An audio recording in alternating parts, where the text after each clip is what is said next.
লাতিন আমেরিকার দল উরুগুয়ে এবং কলম্বিয়া আর্জেন্টাইন কোচের আন্ডারে হার্ড প্রেস করে খেলে। হার্ড প্রেসিং করা ইউরোপিয়ান টিমগুলি সেভাবে ফাউল করে না, কিন্তু এই দুই দল সরাসরি প্রতিপক্ষকে ফিজিক্যালি ও মেন্টালি দুর্বল করার জন্য ফাউল করে খেলে। ব্রাজিল এই দুই দলের মতো প্রেসিং করে না, কিন্তু ব্রাজিলের অ্যাটাকাররা এই দুই দলের অ্যাটাকারদের থেকে অনেক ফাস্ট এবং স্কিলফুল।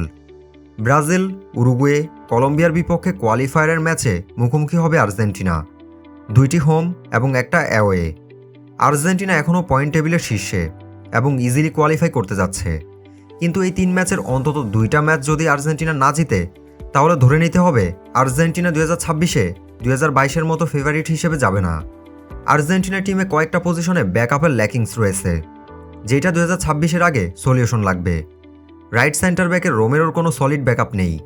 লেফটে লিসান্দ্রোর ব্যাকআপ থাকলেও কিন্তু রাইটে রোমেরোর বিকল্প কেউই নেই, যে কারণে ওতামেন্ডি, পেজ্জেলা এখনও স্কোয়াডে রিলেভেন্ট। প্রেসিং ফুটবলের এগেনস্টে ফাস্ট লং বল এবং উইং বেসড ফুটবল খেলতে হয়। আর্জেন্টিনায় ন্যাচারাল ফাস্ট টাচলাইন বেসড উইঙ্গার নেই, আছে প্রায় সেন্টারে চলে আসা second striker. Fullback option offensively আকস্মিক না।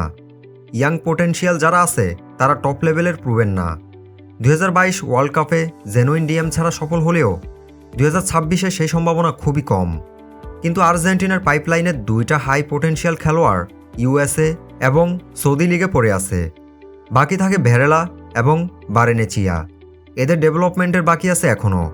কোয়ালিফায়ারের এই 3 বিগ ম্যাচে আর্জেন্টিনা ফেভারিটের মতো রেজাল্ট বের করতে পারলে বলা যাবে যে 2026-এ আর্জেন্টিনা হট ফেভারিটের লিস্টে থাকবে 2022-এর মতো। 2022-এর ফর্মুলা 2026-এ কাজে দিবে না, নতুন ফর্মুলা অ্যাপ্লাই করতে হবে খেলোয়াড়দেরকে নিয়ে।